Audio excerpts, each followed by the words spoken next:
Hi friends, இன்றைக்கி நம்ம சூப்பரான அதே சமயம் பர்ஃபெக்டான ரொம்ப சுவையாக இருக்கக்கூடிய ரசம் தாங்க செய்ய போகிறோம். இது ரசம் என்ன சிம்பிளாக டெய்லி நம்ம செய்கிறது தானேன்னு சொல்லலாம். ஆனாலும் இது ஒவ்வொரு நாளைக்கும் ஒவ்வொரு சுவையில் நமக்கு கிடைக்கும். ஒரு நாளைக்கு நல்லா இருக்கும், ஒரு நாளைக்கு நல்லா வராது. ஆனாலும் இன்றைக்கி ரொம்ப டேஸ்ட்டாக பர்ஃபெக்டாக ரசம் எப்படி வைக்கிறதுன்னு தான் இந்த வீடியோவில் பார்க்க போகிறோம். வாங்க வீடியோக்குள்ளே போகலாம். ரசத்துக்கு நான் ஒரு குட்டியாக எலுமிச்சம்பழம் அளவு புளி எடுத்திருக்கேன். இது நல்லா கரைச்சிக்கலாம். இதுக்கு ஒரு 1 லிட்டர் அளவுக்கு நம்ம தண்ணி எல்லாமே சேர்த்து வச்சுக்கிட்டோம்னா கரெக்டாக இருக்கும். 4 பேர் சாப்பிடக்கூடிய அளவுக்கு நான் இன்றைக்கி வைக்கிறேன். கரைச்சிட்டு இந்த சக்கையை எடுத்துடலாம். புளி கரைச்சாச்சு. இதோட நல்ல பழுத்த பழமாக மீடியம் சைஸ் ஒரு தக்காளி எடுத்திருக்கேன். இந்த தக்காளியை நம்ம இப்படி கட் பண்ணிட்டு பாருங்கள், இது நல்லா ரொம்ப பழுத்திருக்கு. இருந்தாலும் அந்த நடுவில் கொஞ்சம் நமக்கு கெட்டித்தன்மையாக இருக்கும். அதை நம்ம எடுத்துடலாம். அப்படி எடுக்கும் பொழுது தான் நமக்கு கரைக்கிறதுக்கு நல்ல வசதியாக வரும். தக்காளி நல்லா அதனுடைய சுவை நமக்கு அதிகமாக அந்த ரசத்தில் கிடைக்கும். இல்லை அப்படின்னா நடுவில் அந்த தண்டு பகுதி அதிகமாக அது சுவையாக இருக்காது, கரைக்கிறதுக்கும் கஷ்டமாக இருக்கும். இப்போ தக்காளியெல்லாம் கட் பண்ணி போட்டாச்சு. இப்போ இதுக்கு கொஞ்சமாக கருவேப்பிலை இலைகள்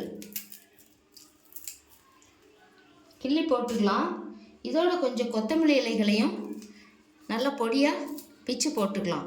தக்காளி இப்படி இந்த மாதிரி கையில் நல்லா நம்ம மசிச்சு விட்டு கரைச்சிக்கலாம்.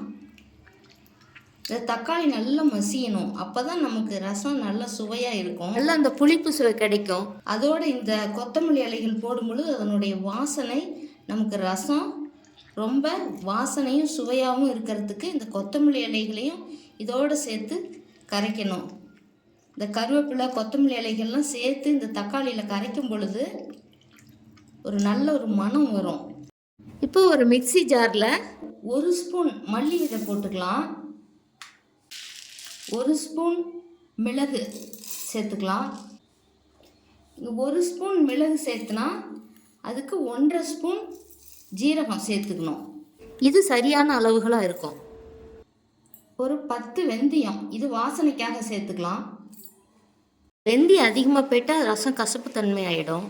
இது ரொம்ப நைஸாக அரைச்சிடக்கூடாது, கொரகொரப்பாக அரைச்சி எடுத்துக்கணும். இதோட 8 பல் பூண்டு சேர்த்துக்கலாம். இங்கே ரொம்ப நைஸாக அரைக்கக்கூடாது எப்பயுமே ரசத்துக்கு அரைக்கும் போது. அதே போல் வெந்தயமும் அதிகம் போட்டுறக்கூடாது. அந்த மாதிரி போடும்பொழுது ரசம் கசப்பு தன்மையாக இருக்கும். வெந்தயம் ஒரு 7-8 மட்டும் போட்டுக்கணும். இப்போ இந்த பூண்டு போட்டு இது ஒரு பல்ஸ் விட்டு எடுத்துக்கலாம். இப்போ இந்த மாதிரி கொரகொரப்பாக அரைச்சி எடுத்தாச்சு. ரசத்துக்கு எப்பயுமே இந்த மாதிரி தான் அரைக்கணும். இந்த மாதிரி கொரகொரப்பாக அரைக்கும் பொழுது தான் ரசம் நமக்கு ரொம்பவே சுவையாகவும் மணமாகவும் இருக்கும். இப்போ ரசம் தாளிக்கிறது எப்படின்னு பார்க்கலாம். 1 ஸ்பூன் அளவுக்கு எண்ணெய் விட்டுக்கலாம். இது எண்ணெய் நல்லா காஞ்சது, கொஞ்சம் கடுகு போட்டு அது நல்லா பொரியட்டும். இந்த கடுகு பொரிஞ்சது இதில் 2 வரமிளகாய் இதில் போட்டுக்கலாம். இப்போ நம்ம அரைச்சி வச்ச இந்த ஜீரக பொடியை இதோடு சேர்த்துக்கலாம். சேர்த்துட்டு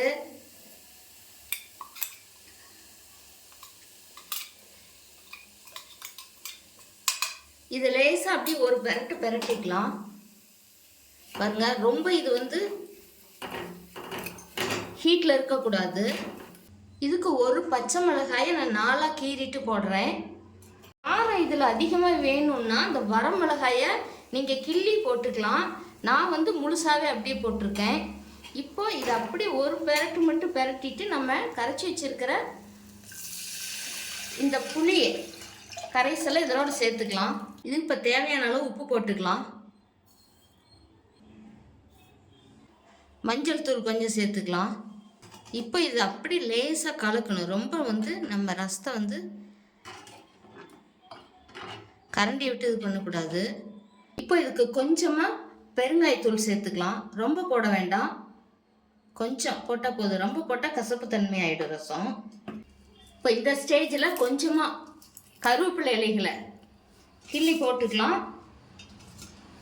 கொஞ்சம் கொத்தமல்லி இலைகள் பொடிசாக கட் பண்ணி போட்டுக்கலாம். ரசத்துக்கு ஸ்டவ்வை லோ ஃப்ளேமில் வச்சு நம்ம அந்த ரசம் நுரக்கட்டினா தான் இந்த ரசம் நமக்கு ரொம்ப சுவையாக இருக்கும். இப்போ ரசம் லேசாக நுரக்கட்டுது பாருங்கள். இப்போ ரசம் லேசாக கொதிக்க ஆரம்பிக்குது பாருங்கள். இந்த சமயத்தில் நம்ம 2 முழுங்கு தண்ணி ஊற்றிட்டு ஸ்டவ் ஆஃப் பண்ணிடலாம். அவ்வளோதாங்க, சூப்பரான சுவையோட மணமான ரசம் ரெடி ஆயிடுச்சு. இதை ஒரு பாத்திரத்துக்கு மாற்றிக்கலாம். இப்போ இந்த ரசம் வாசனை வீடே மணக்கும். இந்த ரசம் பார்த்தீங்கன்னா ரொம்பவே பர்ஃபெக்டான அளவுகளோட, அதே சமயம் சுவையாக இருக்கிறது எல்லாமே சொல்லியிருக்கேன் இந்த வீடியோவில். இதே மாதிரி இதே அளவுகளோடு நீங்களும் செஞ்சு பாருங்கள். செஞ்சு பார்த்துட்டு கமெண்ட் பாக்ஸில் உங்களுடைய கருத்துக்களை சொல்லுங்கள். இந்த வீடியோ பிடிச்சிருந்தால் லைக் பண்ணி ஷேர் பண்ணுங்கள், சப்ஸ்கிரைப் பண்ணுங்கள். தேங்க்யூ.